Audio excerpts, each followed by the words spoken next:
Welcome back, ladies and gentlemen. Today was the start of the FIDE Candidates, and we had some very exciting games. Now, for those of you who don't know, the FIDE Candidates is a tournament that's usually held every 2 years, and the winner of this tournament can challenge the world champion for the world championship title in a match. So there's 8 players. Everyone here has a chance to fight for first place, and that's what they're all going for. So without further ado, let's have a look at the game. So first off, we had Jan Opomniachtchi. The winner of the 2022 Candidates, he absolutely crushed the field with 9.5 out of 14.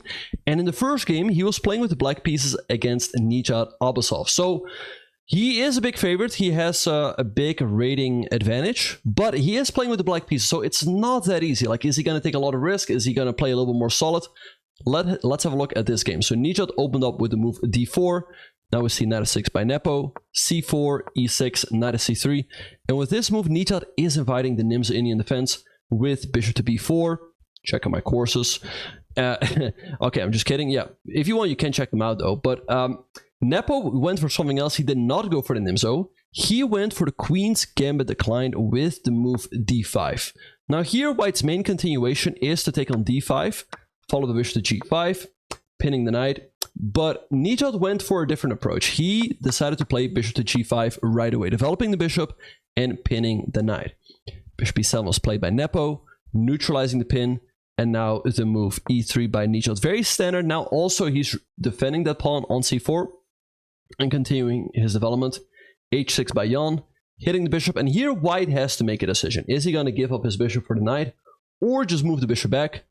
Nijat decided just to play it very solid. He played bishop to h4, and here Nepo played d takes c4. So he's simplifying the situation in the center a little bit. Nijat recaptured, and now pawn to c5. D takes c4, as pointed out in the chat, is not that rare. I think it's also what Nijat faced against Anish Giri in the FIDE World Cup in 2023, and that's actually the tournament from which Nijat qualified. Nijat had a fantastic World Cup. He came in 4th place, knocking out some of the best players in the world. And normally only the top 3 would qualify for the Candidates, but in that Candidates, Magnus won. So then then an extra spot cleared up, and that one went to Nijat. Anyway, let's get back to the game. So move c5 by Nepo, challenging White center. Nijat just decides to develop a knight f3, take, and here White has to make a decision. You can take with the e-pawn, but then you do have to deal with an isolated pawn in the center. I mean the World Cup. I'm sorry if I said something else. You can also take with the knight, keep it more symmetrical, but this is also pretty dry, and generally what Black does here, something like bishop d7, followed by knight c6, and should all be pretty even. So pawn takes d4 by Nijat. Now the position is a little bit imbalanced, and perhaps that's what Nepo is hoping for. If he can keep a lot of pieces on the board, then he can really try to play against this isolated pawn. So he developed with knight c6, castles, rook e1, very standard move by Nijat, and now the move a6 by Jan. So with this move, he wants to go b5, hit the bishop, and also fianchetto his own light square bishop on the b7 square. So let's see what Nijat did. He developed his other rook with rook to c1, b5, bishop b3, and bishop b7. And now, I think at this point, Jan must have been feeling pretty happy about the outcome of the opening. He's got almost all of the pieces on the board. Only 2 pawn trades have happened. White is an isolated pawn, so he has that imbalance that you normally want against a low-rated opponent. And he's up 20 minutes on the clock. But I think here, Nijat made a very clever, practical decision. He decides to simplify the game, and he does so by taking on f6, trading off the bishop for the knight, and after Black recaptured, the knight is no longer controlling the d5 square, so here White is better prepared to go for the move d5, hitting the knight and the pawn on e6, so Black has to take, and he recaptured with his knight. So he's a pretty active knight now in the center, aiming to neutralize Black's bishop pair by taking the bishop on the very next move, and here Nepo played the move knight a5, hitting the bishop on b3, opening up his own bishop. Black, as you all can see, is perhaps a tiny bit better, but Nijat here played very solid chess. He decided to trade off his knight for the bishop. Black recaptured, and now queen at d4, another excellent move by White. If White doesn't do this, he could end up in big trouble. The pawn on b2 is under attack. Black can also sometimes take the knight on f3 and double the pawns in front of White's king, or go like rook d8, and Black could get a really pleasant game. So queen e4, very good move to neutralize the game. Nepo took, White recaptured, rook a8. Still, Jan is a little bit better here with the black pieces, but it feels like the game should, one way or another, steer towards a draw. Rook cd1 by Nijat, black took, knight recaptured, and now bishop to d5. A nice move by Jan. He is kind of threatening to take the knight because that will give white double isolated pawns, right? Which could be pretty weak. And if you move the knight, then you can hang the pawn on a2. So Nijat played the move f3, preparing to bring his king into the center. So Jan took, takes on d1, and rook to c8. So here, I feel like Jan is a little bit better. What he can often do is go after this pawn, rook c2, take here. For example, in case white goes rook d6, this doesn't quite work out because black goes here. You take, black takes here. And black is one move faster. If the white rook had been on b6, then white can take, and white emerges up a pawn. But here, white doesn't have a good way to defend a pawn on b3. For example, in case you go rook a3, then there's b4, black will take. This might still be a draw, but it's unpleasant. You're going to have to defend, and it feels like this is the maximum black can get from the position. But Nijat, of course, saw all of that coming. He played the move rook to d2, stopping move rook c2 from black. And here I was a little bit surprised by Nepo. Okay, he played king f8, a logical move, preparing to bring his king to the middle. Rook e2, rook d8, another nice move. He wants to go rook to d3. And here white is just in time to go king f2. So that white can meet the move rook d3 with rook e3, defending the pawn on b3. And if you go rook d2, then rook d2, then rook e2 back. So Nepo went rook d4, trying to go to b4. Nijat, after some precise calculation, played rook to e4. He did not fear the pawn in game. Feels like it should just be a draw because white's king gets very active into the middle right away. So Nepo played rook d1, rook e1, rook d2, rook e3, rook d4.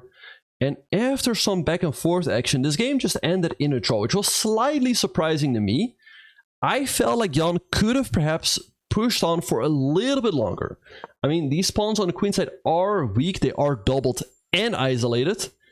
And it feels like black doesn't have any risk. So why not just play on with a move like, rook d6, white plays a move like, I don't know, rook e3, maybe something like g5, getting some space. And, you can try to squeeze here a little bit. And if it's a draw, then, there's nothing to lose. So anyway, this game does end in a draw. Slightly disappointing result for Jan Palmiashi. He started off really well in 2022. He won the very first game with the black pieces against Ding Liren. But this game ends in a draw. So let's have a look at the other games. So the next game to finish was the game between Gukesh and Vidit. So Gukesh, the young prodigy from India, only 17 years old if I'm not mistaken. And Vidit, a little bit older, or quite a bit older. He's 29 years old. So Vidit qualified through the Grand Swiss. He won that tournament. Very impressive performance. And Gukesh qualified last minute through the FIDE circuit. The FIDE circuit was a circuit, as the name suggests, in which players could gain points throughout the entire year. And Gukesh had a very good year, and that's why he's here. So let's have a look at this game. So Gukesh also opened up with the move d4, d5 by Vidit, c4, e6, knight c3. So we have another Queen's Gambit decline. And here Vidit comes up with a very interesting move. He goes for the move pawn to c5, challenging white center right away. Now this can go into many different directions. For example, white's main move here is to take on d5. And here black can choose either just to recapture and play some sort of Tarrasch, followed by, knight f6, often knight c6. And often black will have to deal with an isolated pawn. Or what black can do is take on d4. And in case white recaptures, then there's knight c6. And so here, black often goes down a pawn. Black can play for compensation. For example, black takes here, and then all of the pieces come out very quickly. For example, here, as you all can see, black is already better. So that's kind of the idea behind the opening. This is called, I think, the von Hennig-Schara Gambit. I think. I usually call it the Tarrasch Gambit, but the official name is the von Hennig-Schara Gambit. Gukesh perhaps did not expect this move. He didn't really want any of it. So he just plays a more solid pawn to e3, defending his pawn on d4. Maybe he did expect it, and this was his preparation. Knight f6 by FIDE, knight f3, and now we are back into one of the main lines of the Tarrasch defense. So knight c6. The position is symmetrical. Gukesh goes a3, so both sides are kind of waiting for each other to take this pawn over here. Because in case white takes, black can develop the bishop right away by recapturing the pawn. And same thing here, in case black takes, then white develops the bishop in one go. So FIDE continues on with this waiting game and plays the move pawn to a6. And here, Gukesh had enough of it. He decided to take on c5, black recaptured, and now he has the nice move pawn to b4, hitting the bishop on c5. Bishop to d6 by FIDE, and here quite an interesting move by Gukesh. He goes for the move rook to a2, which might look quite surprising. Like, usually you don't move your rook early in the opening, but the idea is that often that the rook wants to swing along the second rank and put a lot of pressure on that pawn on d5. So here FIDE played knight to e5, rook d2, he took an f3, white recaptured, and he just decides to castle. He completely ignores the threat on the pawn on d5, because in case white takes, black just goes e5, and despite white being up a pawn, black is actually doing completely fine here. And the main problem for white here is the king on e1. Where is the king ever going to go? Right now the king is in the center, and the king is not super weak, but it's also not super safe. And if you go kingside castles, the king also isn't super safe. So that is kind of the problem here for white. All right, so Gukesh played bishop to b2, a5, a nice idea by FIDE, putting pressure on the pawn on b4, and white took. And I think here FIDE was a little bit quick to play e5. I think with the move e5, he transposed back into his preparation. Probably he saw the lines, starting with takes, e5, bishop e2, and now a5. But he missed a bit of an opportunity. After c takes d5 here, he could have also played pawn takes b4, hitting the knight on f3. And it's definitely nice to get these moves in, open up the a file, also create a target for your bishop on b4. White can take on e6, but it feels like black should be better in these complications, even though it's all pretty well. White can, take on e6 and take here, queen c7, throw in another check. The bishop is hanging. All very difficult to evaluate. So, don't want to be too critical. I mean, obviously these players are very good. Again, FIDE just decided to make the decision to transpose back into his preparation with the move e5. All right, so knight b5 by Gukesh. He is practically sacrificing this pawn over here, so FIDE took. Now, you cannot recapture white right away because black takes and your rook is in a lot of trouble. So Gukesh decides to take the bishop and now take on b4. But still, all of this feels quite risky because after queen takes b4, we see that white is quite a bit behind in development. It's still very difficult to get the king out of the center. You'd love to move your bishop and go castles, then white's doing pretty well, but that's going to take some time. And in the meantime, black can create some threats with something like rook a2. Often this pawn is hanging as the rook is pinned. So Gukesh played the move queen to c2. All right, so now taking the sting out of rook a2. And here FIDE came up with a very flashy bishop to g4. This move looks spectacular because if you take the bishop, then there's rook fc8, hitting the queen. And for example, if the queen moves, then rook a2. And black's absolutely crushing here. The bishop's under attack, knight e4 is often flying in. White absolutely cannot go for this. But bishop g4, again, looks a lot flashier than it actually is. Perhaps instead, FIDE could have also gone for a move like, I don't know, taking the pawn on d5, or maybe defending the pawn on e5 first, rook e8, but all very difficult to evaluate during a practical game. Again, instead he went for the move bishop to g4, and Gukesh found the only move here to maintain a balance, the move bishop to c3. Hitting the queen has to go to a3.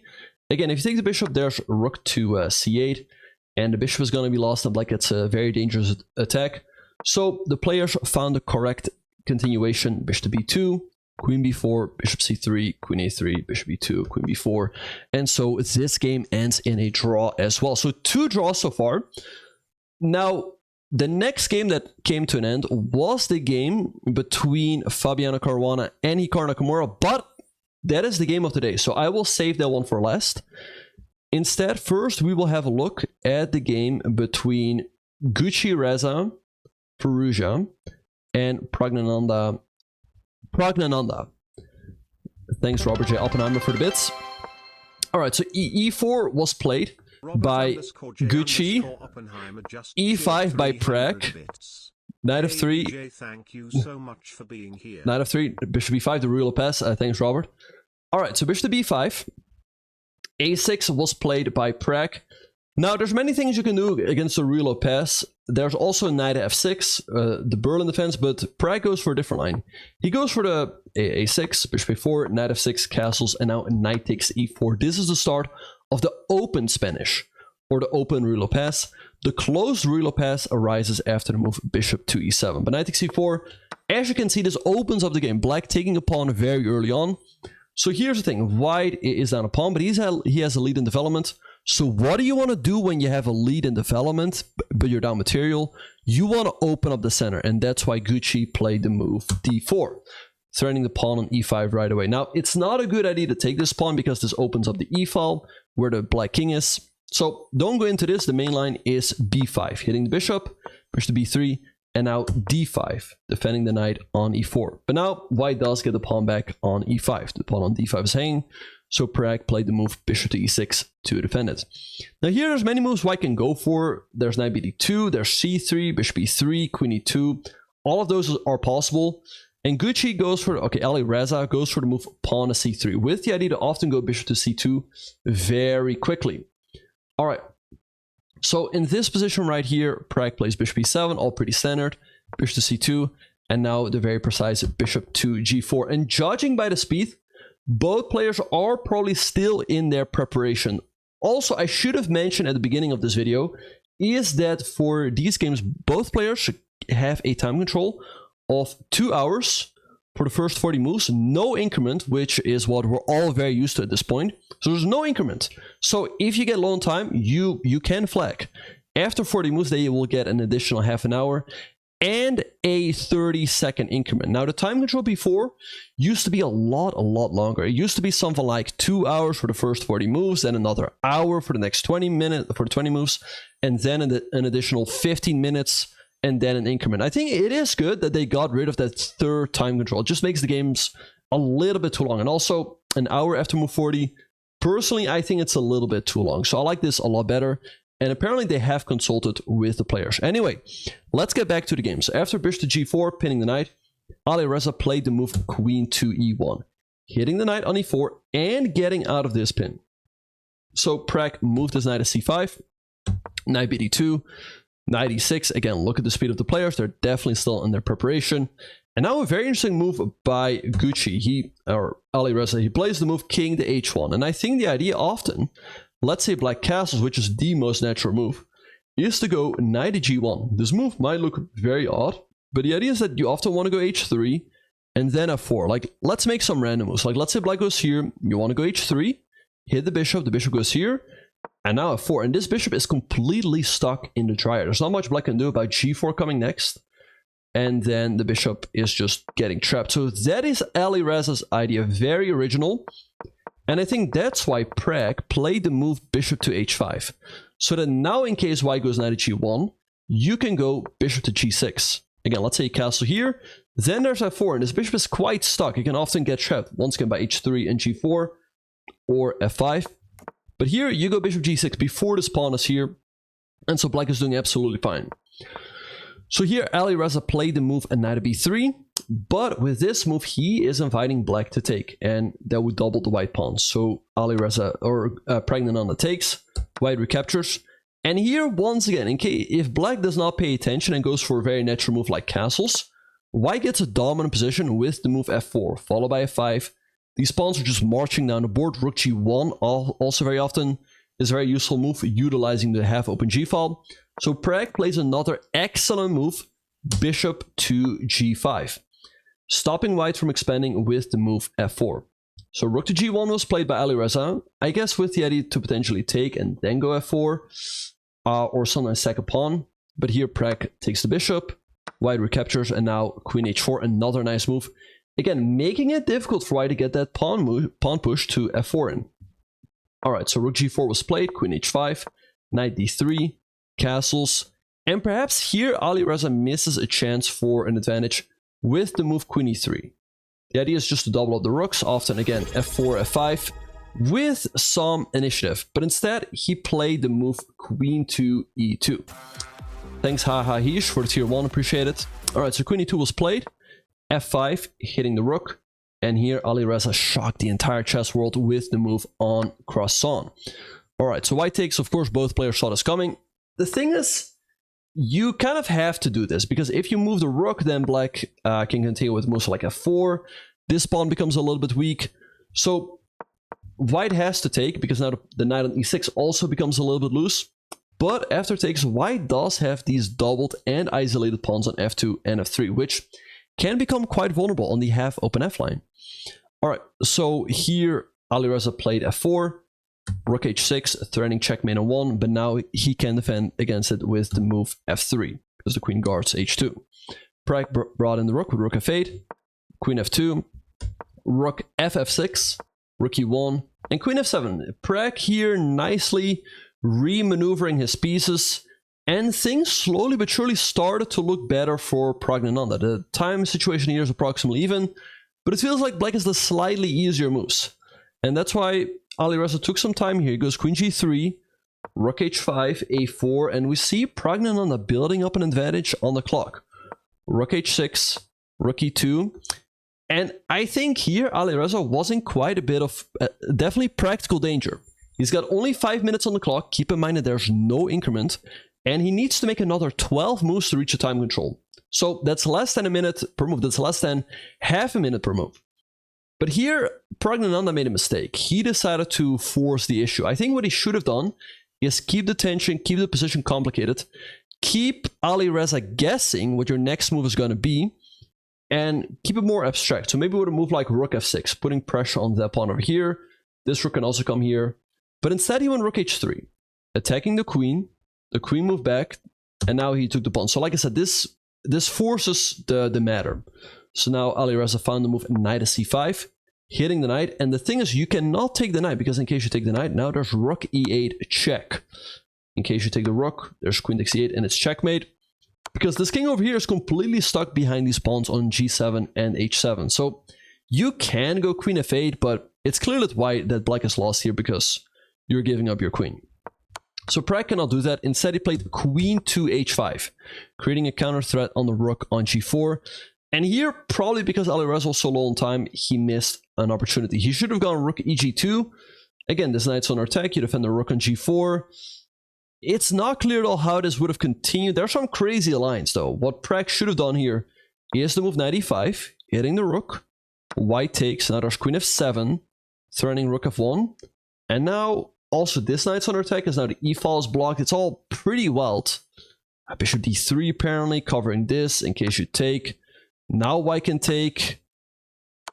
And apparently, yeah, I don't know. It's kind of wild. It's kind of wild. But he should have gone for something like this. But I can't really blame him at all not going for this. Again, he's got 4.5 minutes on the clock. It's even difficult to figure out what's going on with the engine on. So Alireza went for the move knight takes e6, just taking the knight. Now Praggnanandhaa took the rook, and he played a knight to g5. So he's hitting this rook, but he's also threatening this checkmate on e8, which is very difficult to stop. Like, it's very difficult to stop. So knight e5 was played by Pragg, a nice little move. Borussia took the knight, but here Pragg unleashed the brilliant rook takes h2. He's sacrificing the rook, but it's all leading to perpetual. White has to take, but now there's queen h5. Taking over here, by the way, also would have been good. Case of king h1, there's rook f1, and you win the queen. And if the king goes here, then there's check, and then a perpetual queen h5 and queen g4. And that's what happened in the game.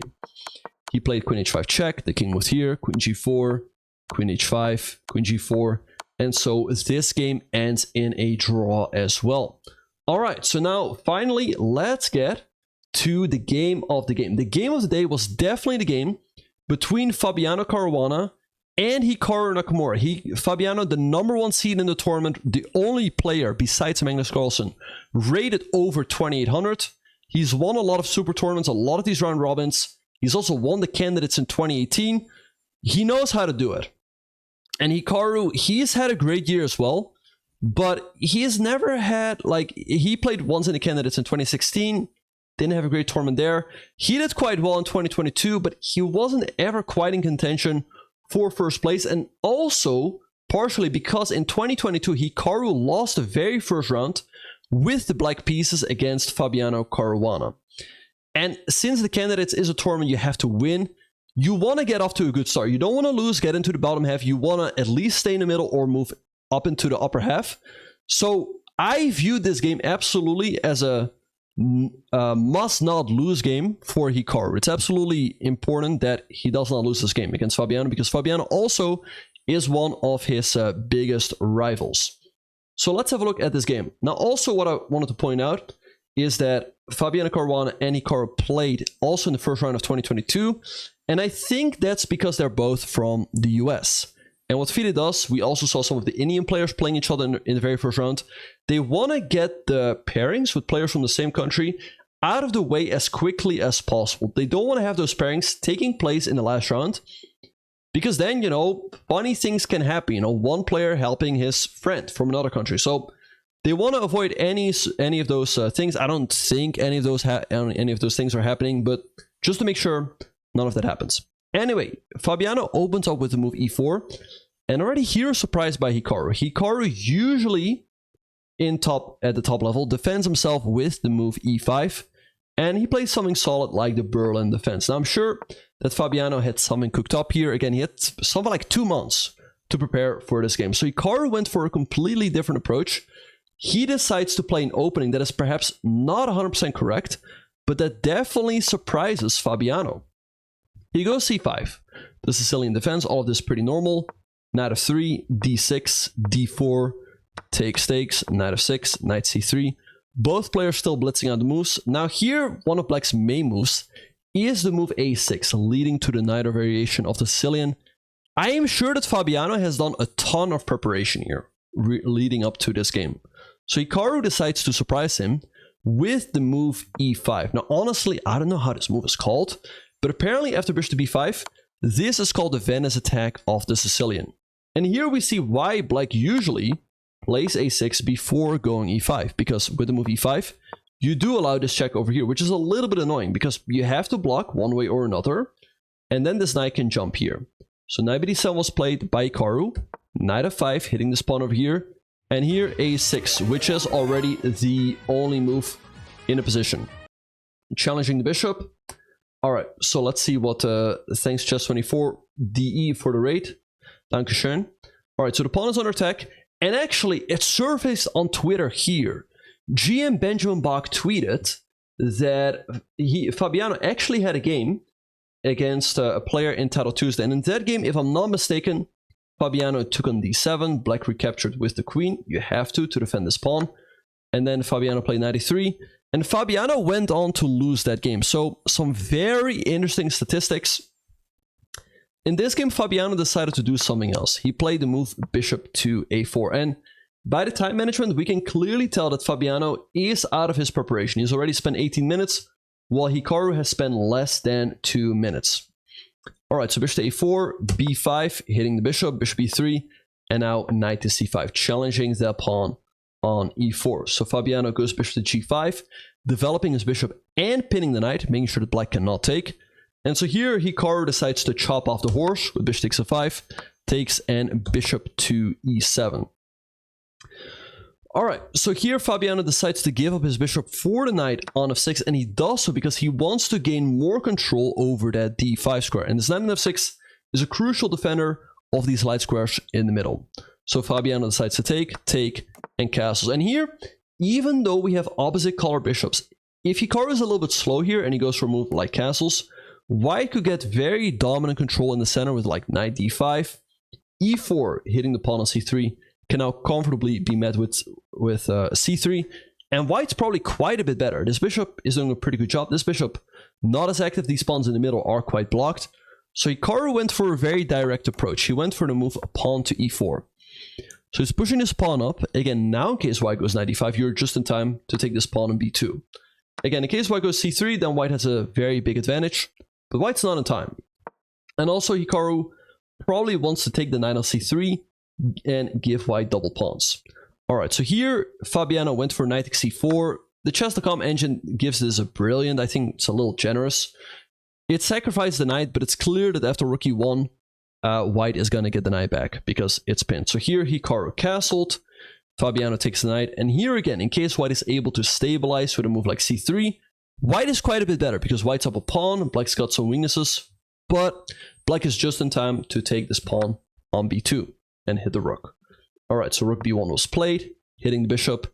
And here, I think, was the first moment where Hikaru was out of book.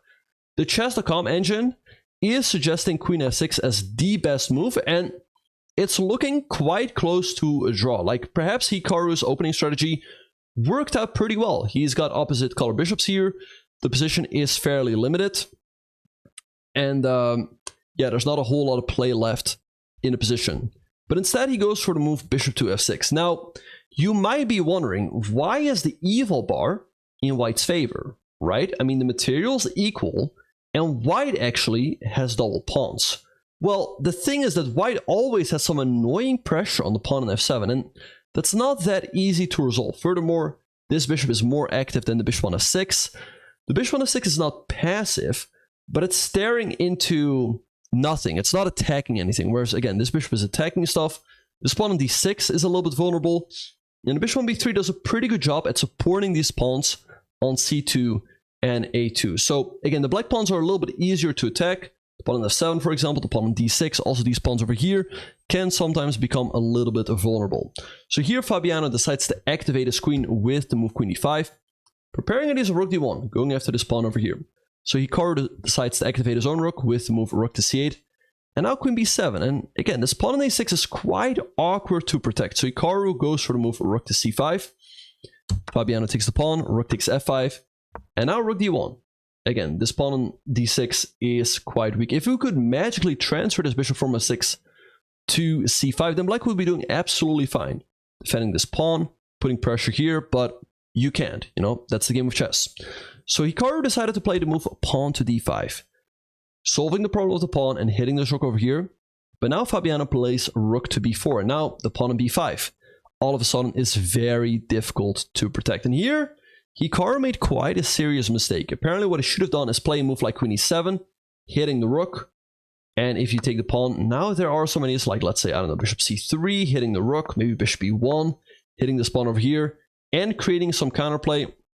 The real problem for white really is that this rook on a4 is a little bit clumsy and difficult to bring back to the defense. But Hikaru played bishop c3, hitting the rook right away.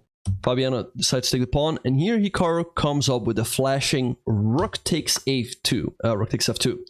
Now, the idea is that you cannot take the rook, because if you take the rook, then there's a check on the white king. If the white king comes back to hide, then there's bishop d4 check. You cannot take the bishop, because then there's checkmate on 1. Clearly, you cannot go to f1, as that leads to mate on 1. And if you go to h1, then there's bishop e5. And all of a sudden, white's up a full rook, but since all of these pieces are stranded on the queen side, it's very difficult to protect against the simple threat of checkmate on 1. For example, if you go h3, then there's queen g3, threatening mate. And if here, stuff like queen e3. And black gets a perpetual in all of the variations. And if you go g3 here, I mean, black can take, but the easiest way to draw here is just check, check, and check, and check, and yeah, just back and forth. So you cannot take the rook. That leads to a forced draw. I mean, you can, but there's nothing more than a draw. And Fabiano wanted to go for the win, so he plays the move rook takes d5, hitting the queen. Queen h4 by Hikaru, bring the queen into the action and defending the rook. Queen d3, another excellent move, hitting the bishop and bring the queen closer to the defense. Rook f6 was played by Hikaru, and it's like, oh no, my bishop. My bishop. And Fabiano's like, wait, what? Free bishop on c3? Are you good, bro? He took, and Hikaru was like, queen f2, queen f1, and checkmate. So Hikaru Nakamura wins the first game with the black pieces against Fabiano Caruana. Thank you all for watching. Just kidding, that's not what happened. Of course, Fabiano did not take the bishop. Instead, he played the move pawn to g3, stopping that queen from coming in. And now this bishop is hanging as well. So queen to b4, I know my acting lessons are paying off, and this queen can often come here to harass the white king. So Fabiano goes king to g2, stepping out of the checks preemptively, bishop b2 by Hikaru, and here Fabiano makes a big mistake. I think also partially because of the time situation. He's got 12 minutes, he needs to make another 30 moves. What he should have done is just push the a pawn, a4, a5, a6, And the thing is, black first of all has to solve the issue of the back rank with a move like g6. But then, you know, this pawn can often go here. There's often rook d7, again, putting pressure on that f7 point. And it's not at all clear what this bishop over here is doing. But I think because Fabiano was getting low on time, he wanted to simplify the position a little bit. And he went for the move rook to f5, offering a rook trade. But as it turned out, this move was a blunder. Blunder! And so Hikaru goes for the move g6, hitting the rook. The rooks get traded off, so now there's no danger anymore of white ever, you know, running into an attack. But black's drawing chances really go up significantly. Queen f3 was played, hitting the bishop. Queen e7, bring the queen back to defend. And now he goes a4, king g7, stepping out of this pin potentially. White is still a little bit better, but most of his advantage is gone. But I think with this move, Fabiano throws away the last bit of his advantage. It's honestly difficult to see what he should do here. I mean, it's very difficult to make progress. But he goes for the move a5, just trying to push the pawn off the board. But the pawn on a5 actually becomes very weak, because here Hikaru finds a nice move, rook to a8, hitting the pawn. Now, you cannot take the rook, because then there's queen e2 check. Or, I mean, you can, but it leads to a forced draw after king h3, check. And here, you can also take the rook, that's absolutely fine. But this one is a forced draw. Alright, so Fabiano plays a rook to d5, defending the pawn. Rook a7 by Hikaru, making sure that this pawn is always protected. Rook b5, queen d8, hitting the pawn once again. Rook d5, queen c7, again hitting the pawn. And here the move h4 by Fabiano. He sacrificed the pawn, but his idea is that after all of these captures, there's queen b7. There's actually no good way to defend the pawn on f7, but with the opposite color bishops on the board, there's always a very high drawing tendency, especially because the white king on g2 is quite vulnerable. So Hikaru played queen at d8.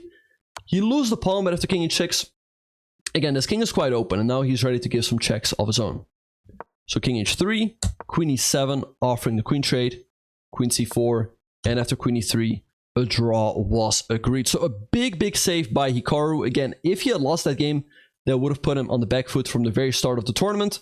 But fortunately for him, he managed to hold on. And definitely a big miss for Fabiano. Again, if he would have won that first game, knocking out one of his big rivals in a very first game, that would have given him a big boost, but it wasn't meant to be. Anyway, I hope all of you guys enjoyed watching this recap of the very first round of the candidates in 2024, and I look forward to seeing all of you in the next video.